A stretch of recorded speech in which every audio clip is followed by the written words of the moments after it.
Hello, welcome to the Real Joe Show. On this episode, we're going to be talking about getting new clients. Without clients, you have no business, and whenever you stop, so does your business.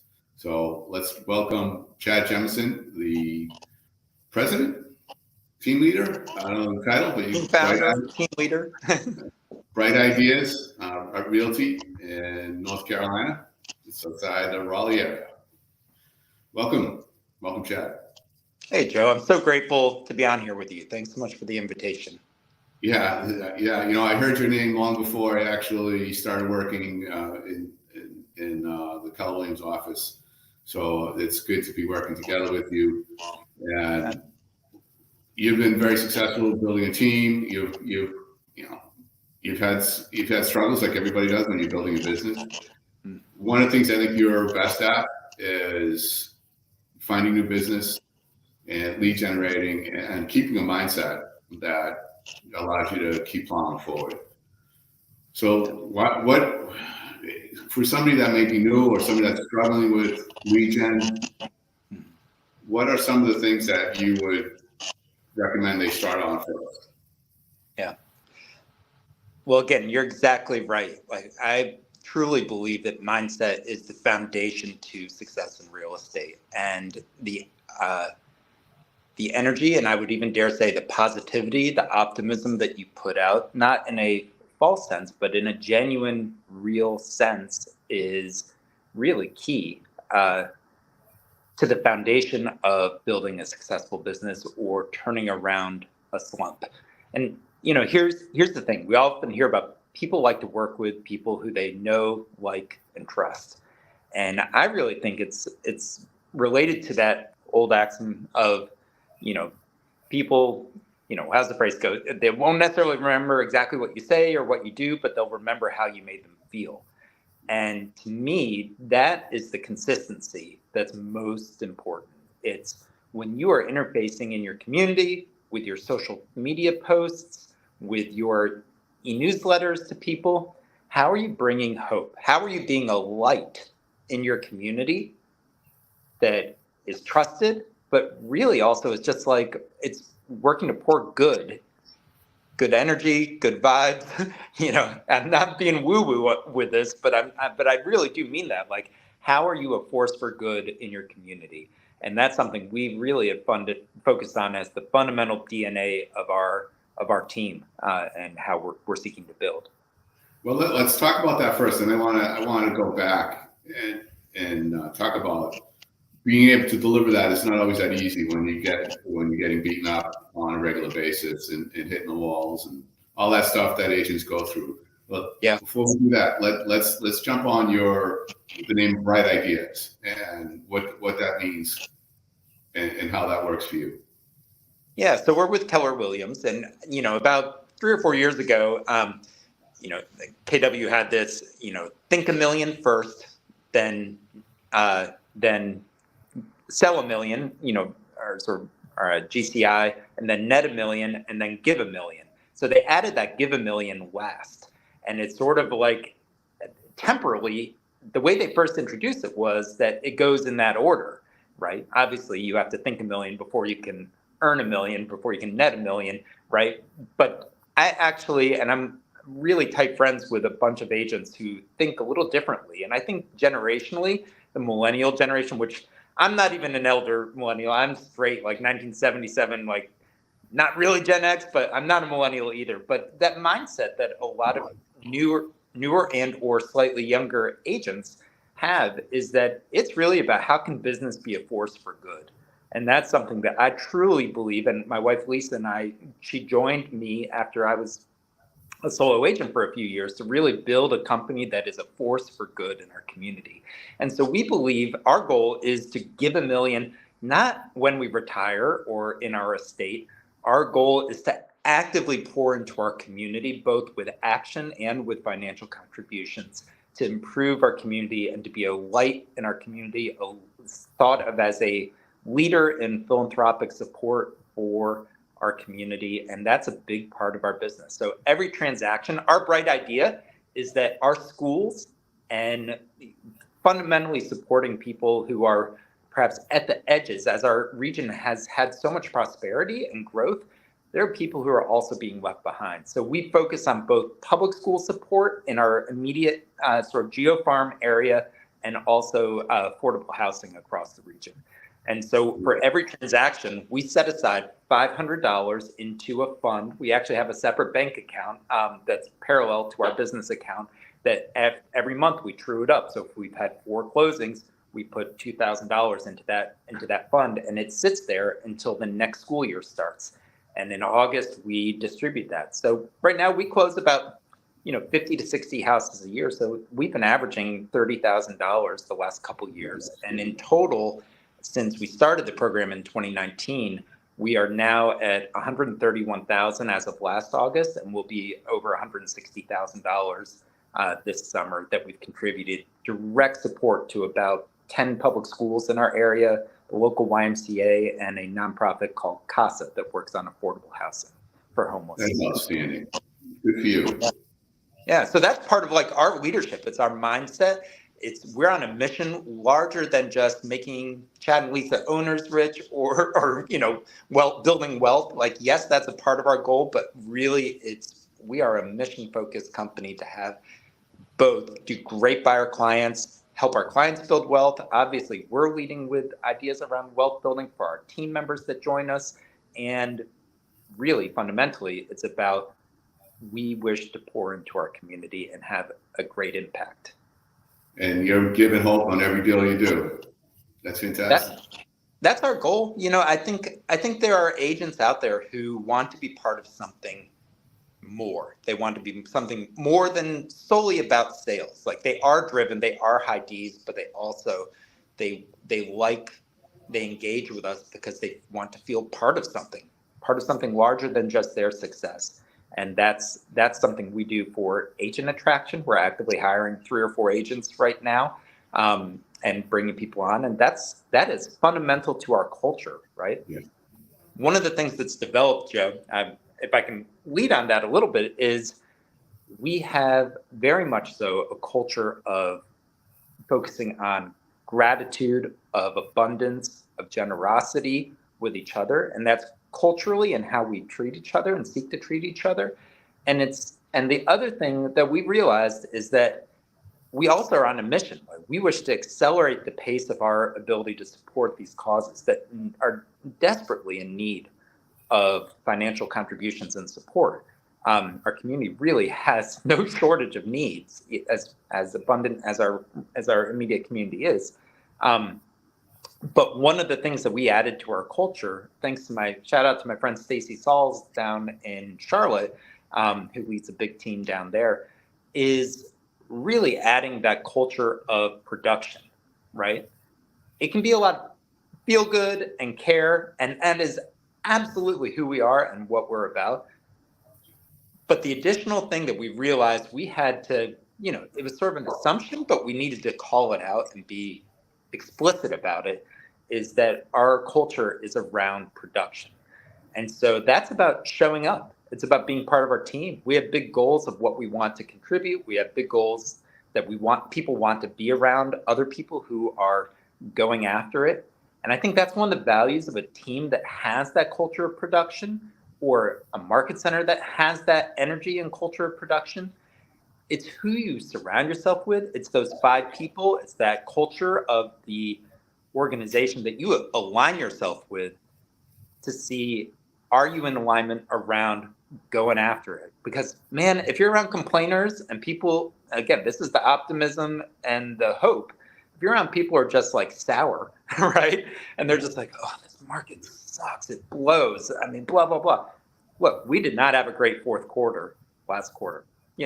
That's just the facts. Those are the numbers, right? I mean, we took it on the chin after having a great second and third quarter. We matched or a little bit above our production from 2022 for our total 2023 production. So we didn't take the 20 or 30% hit like many of us did. But we still didn't have a great Q1 or Q4 last year. And so we are coming into it now on a mission, fired up to go after it this year. So here's the challenge I think everybody has. You're delivering positivity and production mindset as a team. How does an individual, with that though, you have to start individually as an individual to get there, to be able to spread that out. Yeah. What's the practice that you use to have your own proper mindset to get you there to be able to deliver that on a consistent basis? Yeah, I think it's somewhat of a personal maturity, I think. And I read that book, Radical Ownership or Extreme Ownership. What's his name? Jocko, Oh, yeah, whatever. Jocko. Extreme Ownership. Look it up. He's got that weird last name I can never remember. But I'm not hardcore like Navy SEAL, but man, I took a lot out of that book. I wish I was hardcore like that. I was an athlete, but what I really took from that was much more about ownership, self-ownership first, right? Extreme ownership of that. And I don't mean in an extreme sense of like far from perfect. Like I have a lot of grace for myself. I think that's another part of it, having grace for yourself, but also striving to improve yourself. And so, there's some things that we started with very fundamentally. We started at home with, we have 3 kids who are 9 to 15. Like it is full contact parenting right now. And so we really thought about like, what support do we need? How do we get our schedule aligned? Because my wife, Lisa, she's our lead buyer's agent on our team and director of sales. And so we really thought hard about what do we need in place for our house and our life so that we can execute strong. So getting our home life right first, getting those relationships right first. And honestly, that really starts with myself. And so things such as like we significantly got focused on our health first. And so we significantly dropped the amount of alcohol in our house. I mean, I sometimes abstain for months at a time. And that was really about my energy. As I realized my age, I was not controlling my weight the way I could in my 20s and 30s. And I really tied that to alcohol consumption and sort of my eating habits around that. And the fact that when I wasn't eating well or was drinking a little bit more, I was not exercising as much as I should be or wanted to be, if at all. And so that was like, get yourself right straight, get yourself straight first.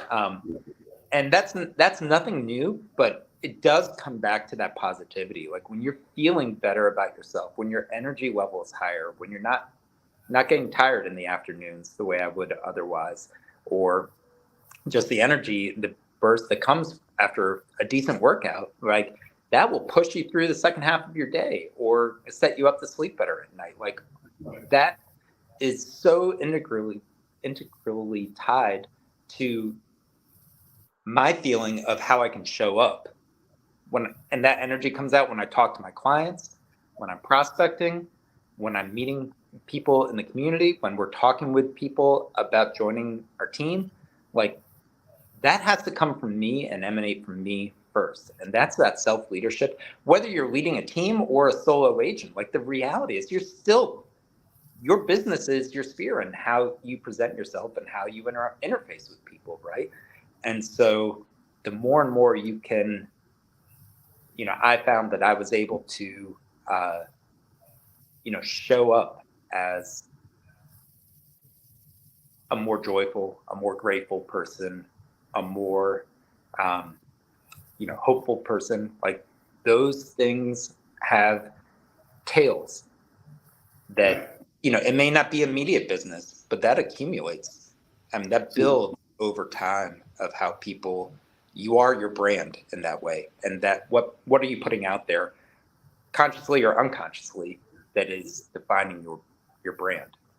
So you're out there in the community doing some great stuff. You have the good energy, you bring positivity to the world, your world and the people around you.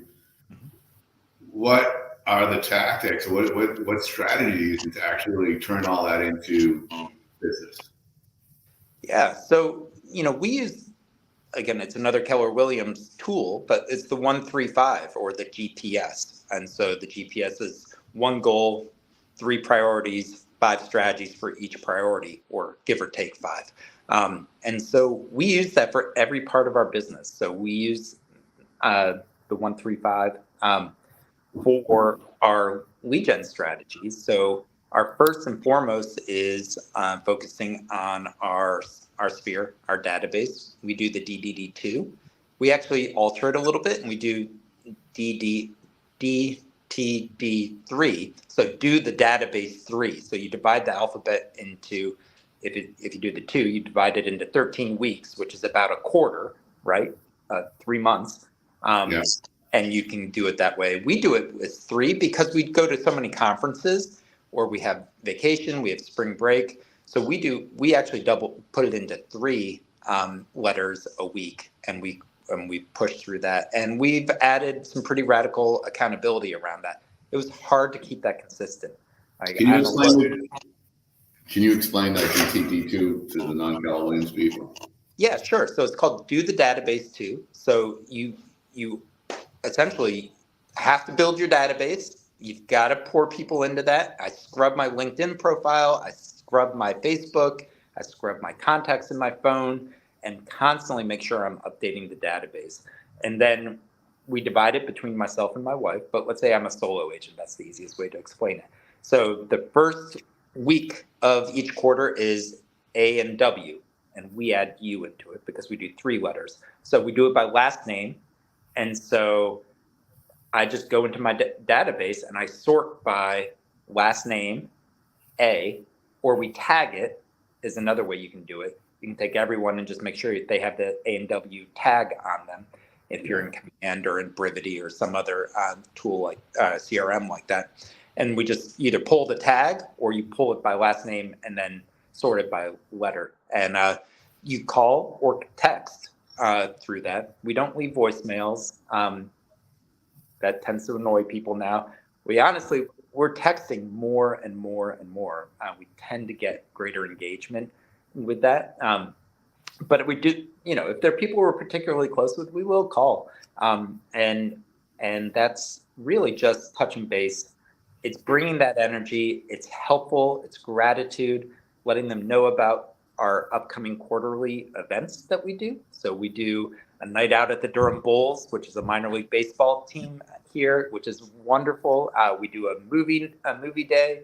I'm trying to think what else we do. We do our annual pie giveaway day. We usually have a 4th. Sometimes, and then we're doing micro events too for like our top 50 or our top 100.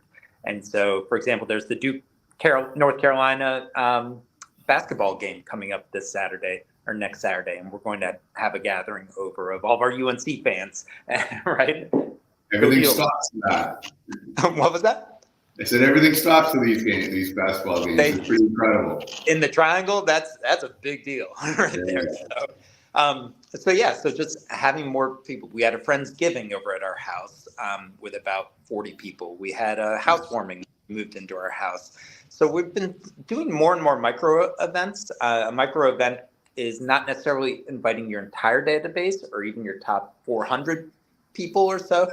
We're really doing some 3 or 4 events that are the whole database, but then also doing more high touch stuff with our most recent clients who were, your most recent clients are the ones who are most likely to still be thinking about you and give referrals, or your current active clients. That's the highest conversion rate. After the 3 to 6 months after they close, your chance of getting a referral directly out of them goes down by like 70%. And so we really focus on our current active clients, our immediate past clients, and then our top raving fans who've just been consistently giving to us. So finding ways to invite them to things and do smaller dinners outs or small group dinners, or that's something we do. One really good trick, we have someone come in and clean our house every 2 weeks, right? So it just helps us control the chaos. But they come on Fridays. And so what we've learned to do is to schedule, if we want to invite friends over or people, our top, people from our top 20 or so, we'll schedule it a month out for a Friday. We know we're going to already have the house clean. So it's not double duty in that way, like take it and we'll also cater it in. We'll just do really nice takeout from a restaurant rather than having to worry about reservations or babysitters or all that.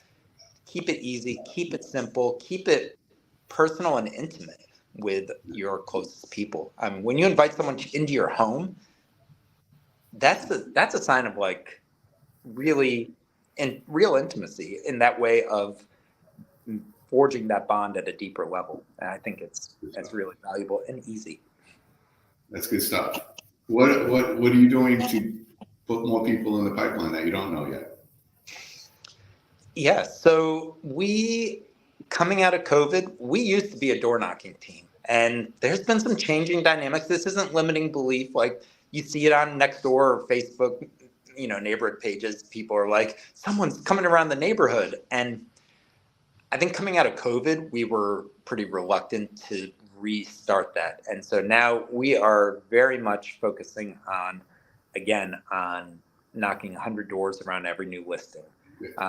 And so too many times, twice last year, we had someone call us up from across the street from one of our listings saying, we love the staging and photos you did. Who did you use? We want our agent to use your stager. I was like, we just sold the house for 10% over list price and had it look amazing, right?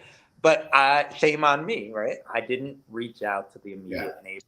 And when we get a great comp for a neighborhood, the neighbors are actively thinking about selling because they're like, wow, did you see what it just sold for? And we haven't been grabbing that business as well as we could. So that's the idea of like hybrid farming. That's a new term I just picked up. I went to the Glover U Summit. So Glover U is a coaching company. Jeff Glover's out of Detroit, Michigan. He is losing his mind over the Lions doing as well as they have been for the first time in 30 years. But they really talked about this idea of hybrid farming, which is a helpful name for me. It's really focusing around your listings, neighborhoods that you consistently get listings in. And it's not just door knocking or just postcards. I don't know if I'd use the word hybrid. I would call multifaceted farming. Yeah. You're layering it up. Layering it up. So you can use something like Vulcan 7 and Land Voice to call or text throughout the neighborhood, following the do not call list. And you can also do door hangers for just listed, invite them to the open house, door knocking if you're comfortable doing that, which I always recommend it for the immediate houses around. It can be seen as a courtesy. It's not soliciting.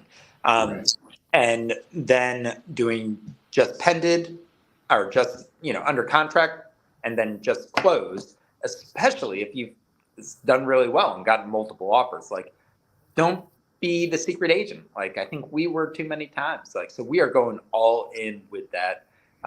We've selected about 20 neighborhoods in a zip code that have for listings that have a price point. I will share one other insight right now. If you're not familiar with the company AdWorks, they're actually based here out of Durham, which we have a pretty big tech scene here, but AdWorks has been around for a while doing zip code based, getting ads out on your mobile device and on Facebook and Instagram, et cetera.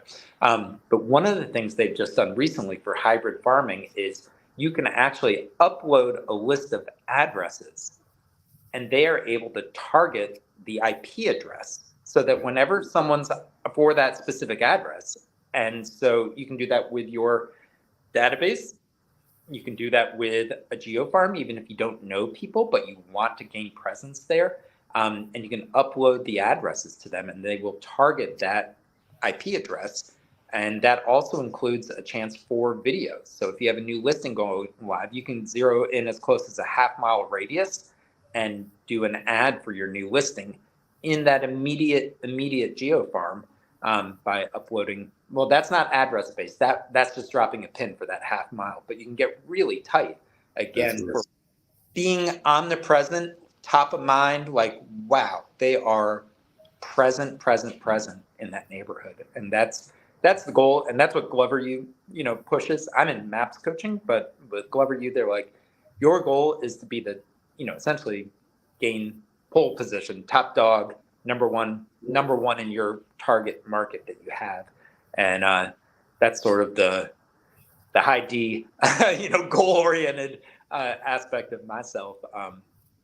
that we're going for, and that's been our goal for a long time, is to achieve that sort of 15 to 25% market share in 20 neighborhoods or so. That's outstanding. And total houses in the 20. What's your total houses you're hitting? Yeah, the total number of houses. So we're getting a little more selective because we can do it specifically by address. And so our goal is to specifically target 5,000 homes, right? 5. Yeah, so 5,000 homes. If there's a 10% churn, 8 to 10% churn, we're talking 400 to 500 listings out of those 5,000 homes. And our goal is to get 25% of those this year. So you mentioned earlier you're looking for teammates. Talent, yeah. Yeah, looking for talent. I can see why. Looking at hearing those numbers, that's a lot of transactions. Like the goal there is think about the open house opportunities. When we're targeting neighborhoods that have an average price point, our target is we're geofarming neighborhoods that are 800,000 and up for the average price point for the neighborhood. And so that's what we're focusing on is single family homes that are either moving, relocating, or downsizing, most likely. And so, or possibly moving up, right? And so that is our target right there. And those open house opportunities for our agents are huge. You know, one of the things we did Google AdWord we were with Boomtown for a while. One of the things we found is it consistently was bringing us to the very far end, and it was about half of the average price point of what our geofarm was. And it's great. We need business somewhere, but we were pouring a whole lot of money into buyers. And what we realized, list to last. The profit margin on listings is so much higher, and our marketing budget was not reflecting that reality that we needed to be focused on listings. When you get a listing, you likely are pulling at least one buyer out of every listing, and hopefully one or two other listings, right? And so that's the energy, that's our focus and alignment that we have. That's fantastic. That's good stuff.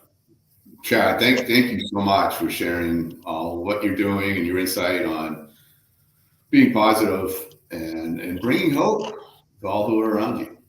This is going to be an amazing year. I'm just convinced 2024, we are going to have a bounce back and game on. Let's go. Absolutely. All right, Chad, thanks so much. And I'll see you in a little bit. Thanks for all you do, Joe.